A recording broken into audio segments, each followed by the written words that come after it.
Kind of nervous. I'm a little nervous. You're a little nervous? I'm a little nervous too. It's all good, though. It's all good. It is all good. Hey, what's happening, sports fans? It's always good to have a little nerves. I'm nervous about this interview because the coach on the other side of the screen is he set the bar very high for the media. He gave me a rigorous pre-vetting to make sure I was good for this team. It's the Hilltop Lancers. What's up, everybody?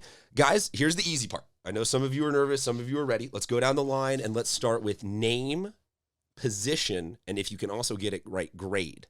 I know it's still summer, so some people are like, am I a junior? So if you get the grade wrong, it's okay. But let's start at least with name and position. Let's go down the line left to right here. My name is Tyron Washington. I play running back and defensive end. I'm a senior right now. Nailed it. All right, my name is Sebastian Calara. I'm an incoming senior, and I play running back and linebacker. And then I'm George Garcia. I play quarterback and safety. And then I'm the class of 2023, senior. I'm a senior. My name is Angelo Zapata, and I'm a receiver and corner. You got a nice hat, too. Thank you.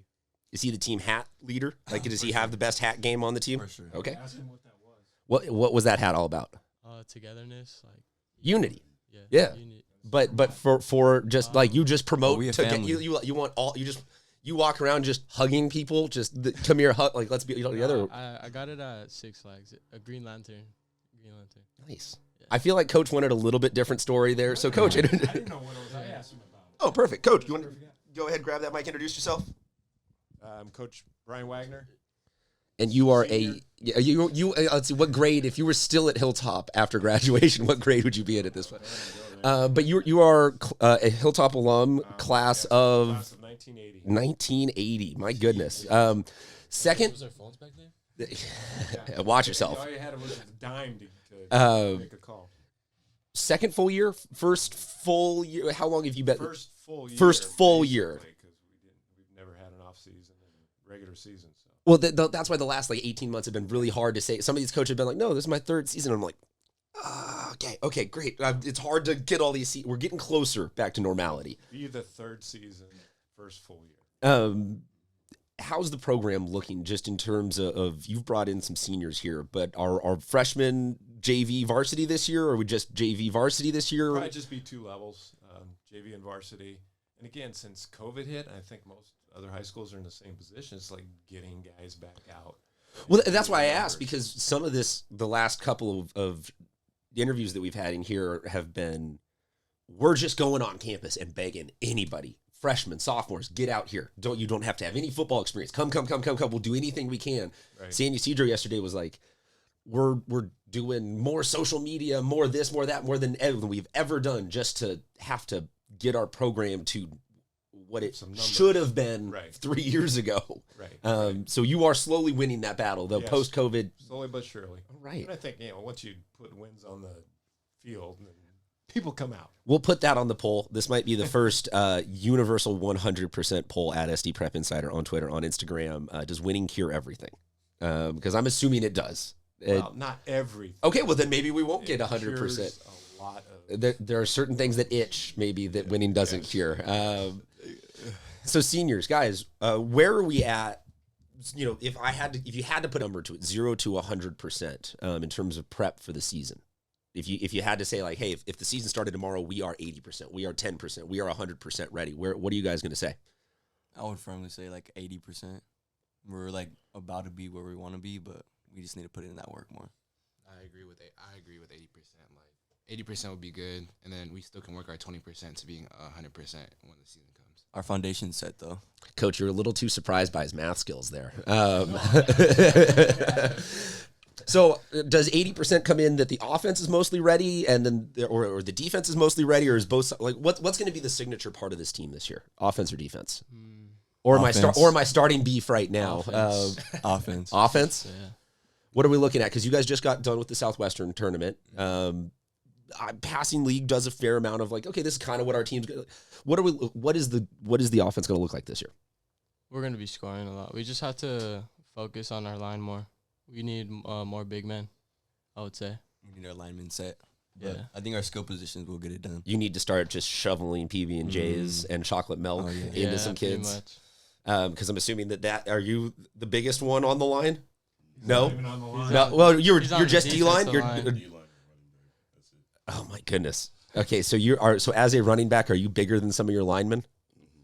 You got to just push some of your guards out of the way. I'll do the pull. Get out of my way. That's happened sometimes where I'm like running through the hole and they're in the way, so I have to like push them out the way and just to get more yards.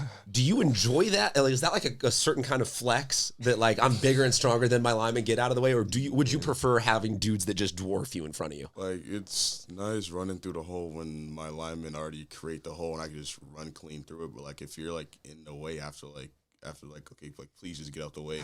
I just have to like move you so I can just keep getting more yards for our team. You're not just like you don't just tell your lineman, hey, if you're there, I'm gonna hit you anyway. No, You'll politely scoot over. I warned them like day before the game. Like I'm just like, if I'm running and you're in my way, I'm just gonna put my hand on your back. I'm just gonna push you forward.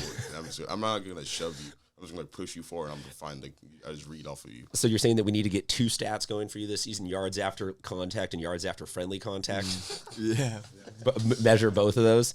So the offense is going to be run heavy, pass heavy. Because I'm looking at this and going, let's run the ball 95% of the time. You're probably saying, oh yeah, I'll check down to him 1 out of 5 passes. I like what are some other parts? Kids that aren't here maybe that you guys are really saying, hey, this guy's going to ball out this season. Everyone needs to be looking for this guy on the offense. Offense? Yeah.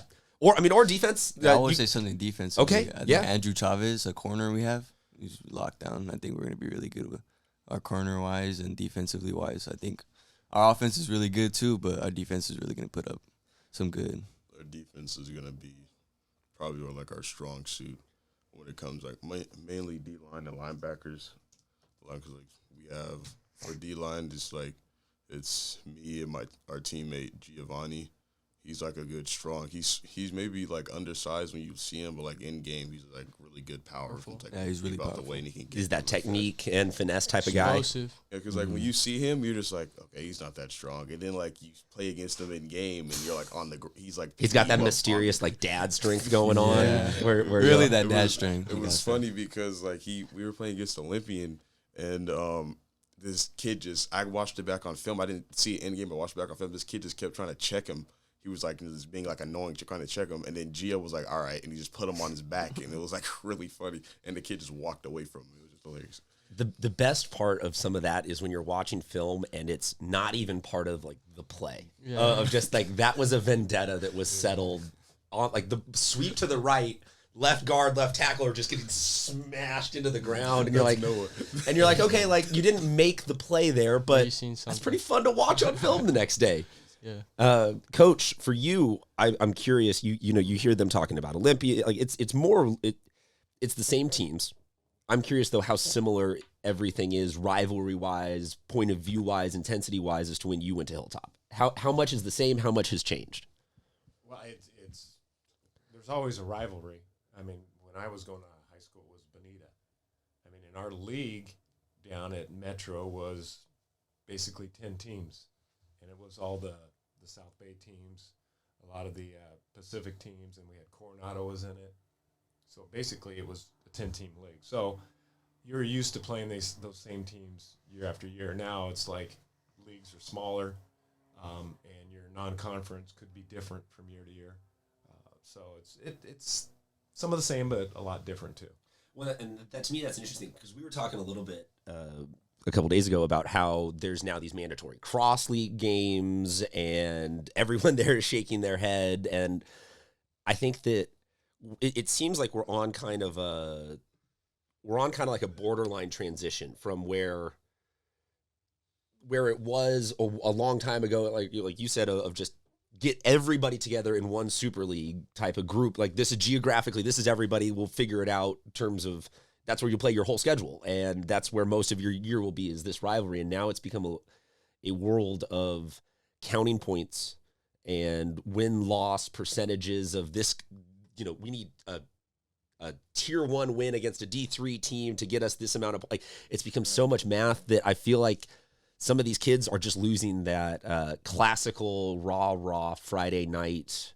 We're just counting down until we play this team that we've always played, that we want to play, and now it's become great. Like we don't want to play those guys. We'll go find anybody in the North County. Like, do you ever just want it to go back to like, give me our South Bay, give us our rivalries. Let's fix some of this need to have all these teams and all of this different type of math formula. Like, who do you guys want to play on the regular? Like, do you want a schedule of South Bay heavy, or do you want to find easy pickings D5 wins? No, South Bay for sure. But I do kind of like going and playing some other people. I really want to play Getting Morse. a cool one or two. You want to play more specific? Is that a vendetta from passing league or? It's a little combination. Did one of their guys date one of your girls or something like that? It's none of that. We play on the field. Last season, it was wrong pass, wrong readjustment that cost us the game right there. So is it? We played them last year. Actually. So I like asking teams. Was there something from last season or last couple years that sticks with you, either good or bad? That's kind of that bonding moment. Is that the game that is what is bringing your senior class together all off season? Yeah, kind of. That's one more. What's the other game? Benita. For the past 2 years, we need to get Benita back. Yeah, we need to get Benita back for our sophomore year and our junior year. So is Benita the main rival right now then, or is it still Chula or is it Castle? I would say Chula, our rival, but we really want that Benita. Benita's up there because Chula's the Kiwanis. Yeah. There's actually the trophy over that one. Right. You guys have that one early in the season though, if I'm looking at everything correct. We'll toss their schedule up on the screen here. Valhalla is the scrimmage. Yes, that's the first game. Okay, that's week 1, part 2. Yeah, nobody. God bless all these apps and whatever that have all your schedules. Nobody ever inputs in parentheses scrimmage. So sometimes I hop on here and I'm like, "Hey, week 1," and everyone's like, "Nah, that's our week 0." I get very confused. So Valhalla, El Cap, Chula, Bonita Vista, San Ysidro, Escondido, Mater Dei Catholic. Congratulations to the JV team for showing up to that game and keeping all these guys healthy while they get murdered. Sweetwater, Olympia, and Montgomery closes out your poor bastards. So Chula and Bonita are early on. Are you guys, Coach? You're probably going to give me we take this one game at a time, 1 week at a time, so you can probably sit out answering this one. But are you guys, is that back-to-back weeks of Chula and Bonita where you have kind of circled, hey, that's where we're going to show everybody what we're about this season? Or are you looking for one of the later games? Oh, no. The first game, Valhalla, we're going to show everyone. Just point blank, you're coming out gunning. Oh, yeah. They'll see. Do you already have the first offensive drive scripted out? You're like, Coach, these are our 5 plays, and we are in the end zone. Do that. Pretty much. We'll have that set up soon. Yeah. Do we have a disagreement between the two of you about who should carry the majority of that first drive? I'll let Ty do it. That's a wonderful. That you got to be excited that you have a quarterback that doesn't have an ego that's fighting with the running back, or at least not on camera. Right. Whoever wants the ball is going to take it, and we're doing something this year. It's a little different, so it could be both of them running. I think all of us are going to have the ball in our hands. Yeah. Make some plays. There's going to be a lot of points on the board. Okay, so I'm curious, is that like you're gonna do like the A11, like fundamentally reshape offense, or are we just talking about some creative wildcat and not even creative. Okay, just running our scheme and doing what we can and getting the ball in different guys' hands and punting on third down. Never. Now we don't punt. We're not gonna punt. How hard is that for you to say? Oh, it's easy to say. If I don't have to punt, I don't want to punt. If you I never wanted to punt when I was in the NFL. I was afraid to go out there. I can see that. I've seen NFL games up close. Those people are large and terrifying, and I can only imagine when they are gunning to stop you from kicking. It is not a pleasant experience when they're coming at you like that. So big time offense, defensive up front. The front seven's going to deliver. You guys are gunning for those first couple of weeks. It seems like right now you guys have your head pretty much squared, screwed on, blinders on. You're going forward. So for the seniors here, what are you guys aiming for your legacy to be, or your impact, or what are you trying to leave behind for the rest of this program for the next couple of years? Just finishing strong and trying to leave something there. I was really hoping you were going to say unity. That was the perfect opportunity for you to say unity.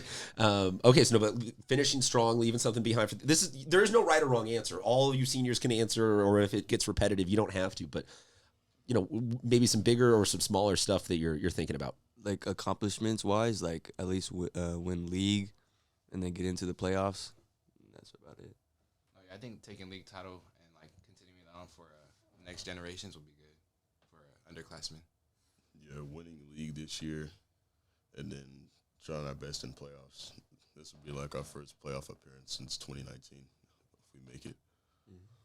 And if I remember correctly, 2019 was the year that you guys got blasted by Southwestern El Centro. No, it was Brawl. That was the Brawley one. Yeah, it was back-to-back hard L's against Southwest El Centro and Brawley to end 2 playoff seasons.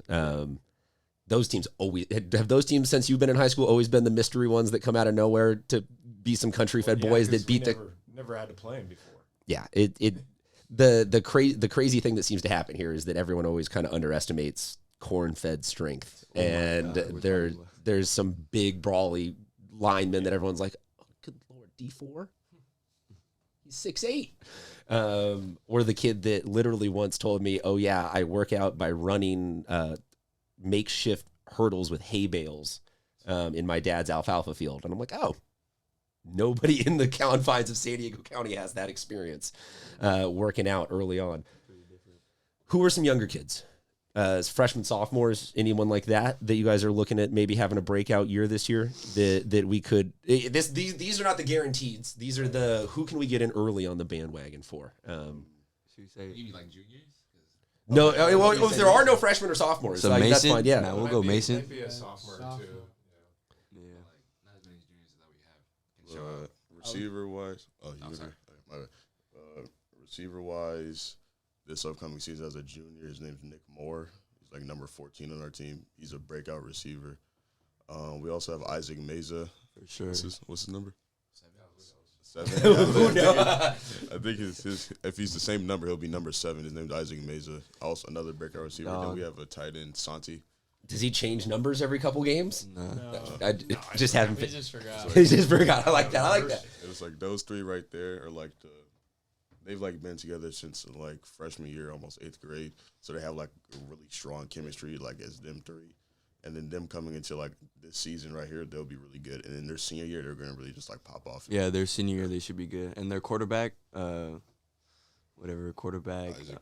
Nunez, he's really good too. He plays behind me, but he's a competitor. He's really good, so he'd be able to lead. He keeps you honest. Yeah. He doesn't know how to shut up, but He's good someone to push me. But Just is it trash talking or is it he just is Oh, always no, it's just it's sometimes- both. he's just always It's he's both. like he's Both. talking. He's But just always talking. I'm confident next year senior year he'll be really good leading the team. The junior class that we have is chemistry wise they're together. I mean they're the ones that throughout the off season they've been together the most and staying maybe not playing other sports but they're going to be solid. And with this, Any of you 4 play other sports? Yes. What do we got in here?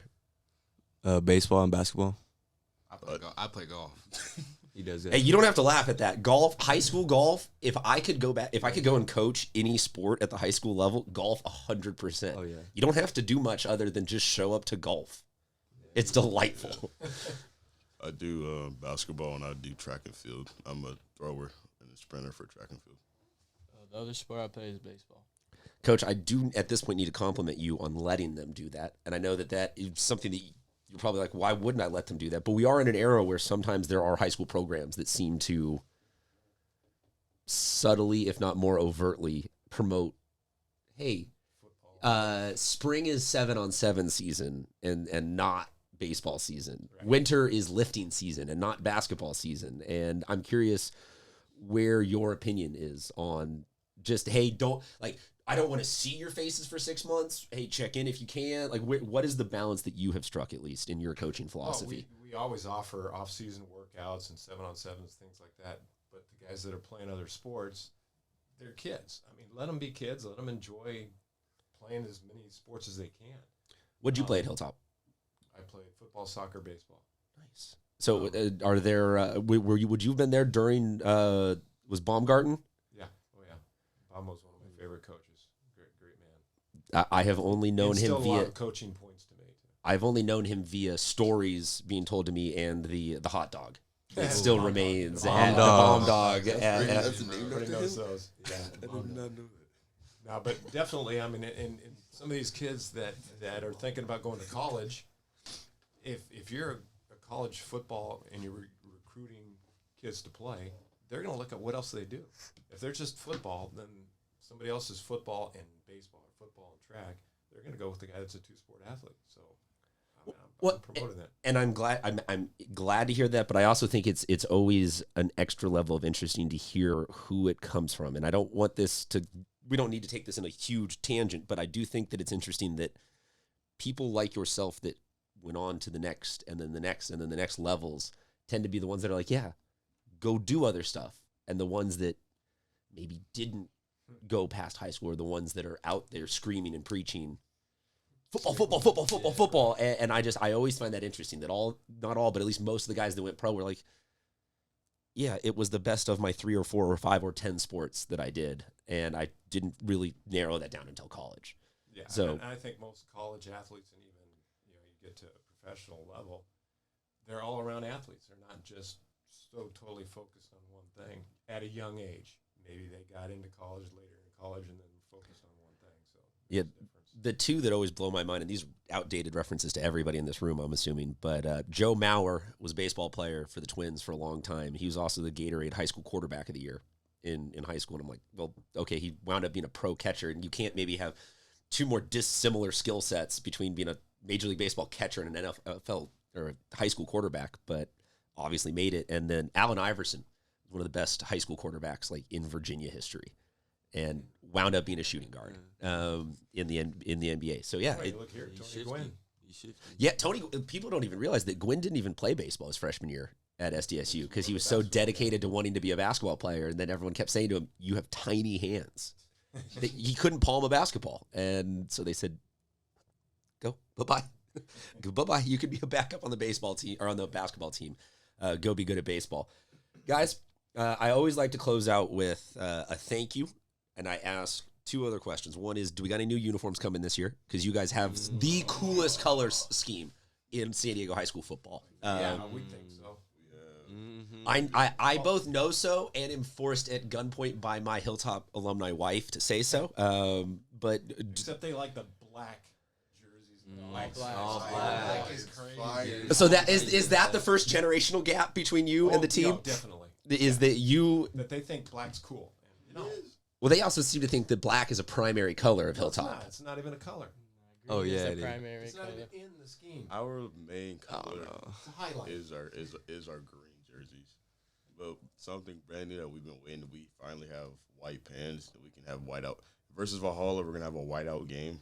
It's gonna be like So white tops, white pants, White helmets. white helmets. Yeah. All that. Wait, are the white helmets? You're gonna have 2 helmets this year, No, or you're that's just right. going white helmets I this brought year? The whites back. Ooh, that's clean. I like that. Get rid of that black helmet. Yes. With a decal or a logo or something on the side, or just clean white? Just You got the horse. the decal right here on the hoodies is what's on the helmets. On both sides? Yeah. Yeah. And a both stripe. sides And green then we have a stripe the down the middle. Okay. And Okay. then on the back of the helmet, on the left side, you have your jersey number, and then The bomb sticker. and then you have like a bomb sticker, and then like for each game, depending on like how you do, we give stickers like each week. Are we still doing that, Coach? Yeah, if we have like stickers, on like, how Yeah, if we do yeah, good. it depends on how Yeah, you We play. play good. Yeah, We go depends on how get you those play. things. He's already peeling off stickers before the season's even started, slapping them on the back of his helmet. I like that. So, white out for Valhalla. And then I'm assuming you guys are going to want to wear the white pants as much as possible, is what I'm seeing. Yeah. Except we play on grass. Oh, yeah, we do play on grass versus Chilla. Play against Chula for the Kiwanis Do ball. not have to wash those things. Are you surprised that there are still grass fields, given Well, in the South Bay, no, because racism, gentrification? No, all our that. district- Yeah. Our Everything. district, Everything. they're just a little behind on who should get the fields win, Castle. basically.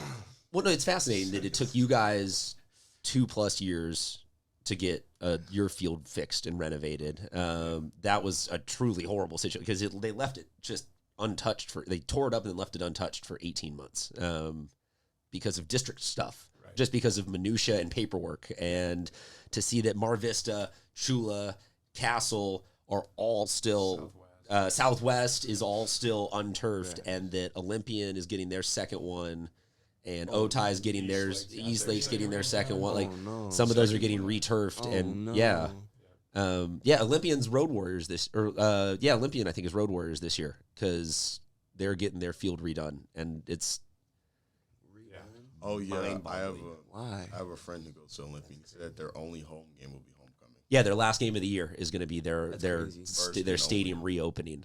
And I didn't think that it needed returfing. Oh no, definitely not. But we went there. fresh. Their field was really nice. Like what's the best road game to win? Because you guys got a pretty nice home vibe.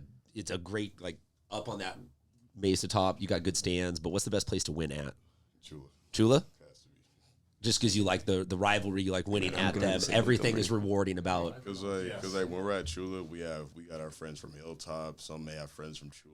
They're all like in the Do same people stadium. do your fans travel well in the South? Like, do they go well, or do we need to subtly and gently encourage a tad bit more attendance on the spirit bus? It's a little bit more encouragement. But we still This is have- not a call out. We are not being aggressive towards anybody. It's just a gentle reminder that there is a free spirit bus or whatever it is that we need to get on.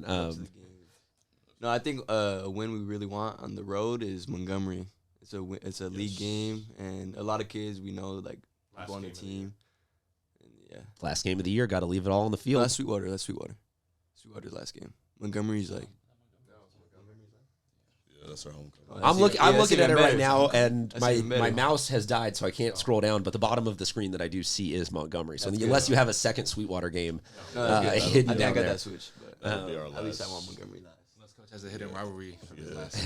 yeah, that'll be our last ever home game as a varsity football player in high school. No, not true. You're going to get a home game in the playoffs this year. Oh yeah, We're playoffs. speaking that into existence. They're going to get a Our home last play. Our last home game will be a playoff game. Then we'll go. Yeah, is all there going to the be the championship. semifinal? And yeah, Semifinal. exactly. There we go. Got to speak that into existence. Manifested. Yeah, manifest it with your unity and his running. You guys will get there. Thank you so much, guys, for being in here. On the way out, is there a hashtag or like Olympian has their O? Do you guys have an H or something like that we throw at the end of everything? Or I guess we would say We have a coach who says Molina Strong. We used to do. I'm down with that. I love that. I was there. Molina Strong. The last training camp before he passed away. So I'm 100% down with ending this with the hashtag Molina Strong. And thank you guys very much for being on with us. Best of luck this season. We'll include all the information and where you can find their schedules, follow them on social, everything like that. Link in the bio or in the description or swipe up. Or I don't know where this is getting clipped. I'm still figuring out social media as we go, as I'm sure everyone in this room is in the ever-changing landscape of it. We'll talk to you guys soon. Thanks for being here.